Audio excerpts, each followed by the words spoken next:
Nanawagan kay Pangulong Aquino ang pamilya ng OFW na si Joselito Zapanta para mayuwi ng 11 kaanak na binitay sa Saudi Arabia. May ulat on the spot si JP Soriano. JP? Rafi, at nandito nga tayo ngayon sa Bacolod, Pampanga at panay pa rin ang iyak ni Nanay Mona, ang ina ng OFW na nasintensyahan ng kamatayan na si Joselito Zapanta sa tuwing mapag-uusapan ng kanyang anak. Kahapon, Rafi, hinimatay si Nanay Mona ng mabalitaang itinuloy na ang death sentence sa kanyang anak na si Joselito sa Saudi Arabia.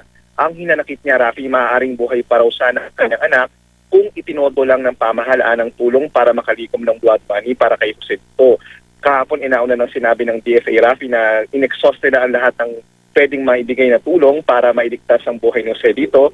Bagaman nagpapasalamat ang pamilya Zapanta sa DFA at sa pamahalaan, masama raw ang loob ng pamilya sa mga politikong nangakong magbibigay ng tulong sa kanila para mapunan ang kulang na blood money na tila kinalimutan na raw sila.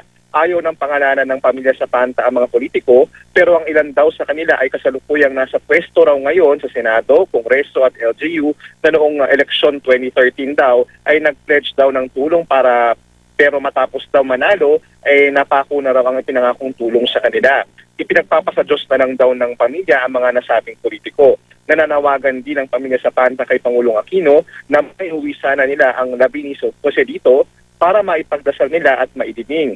Hindi raw alam ng pamilya Zapanta kung paano nila sasalubungin ang bagong taon, Rafi, pero umaasa raw silang kahit papano ay matanggap nila na wala na si Joselito at sisikapin daw nilang alalahanin ang alaala ni Joselito sa kanilang mga puso. At yan muna ang latest. Balik muna sa iyo, Rafi.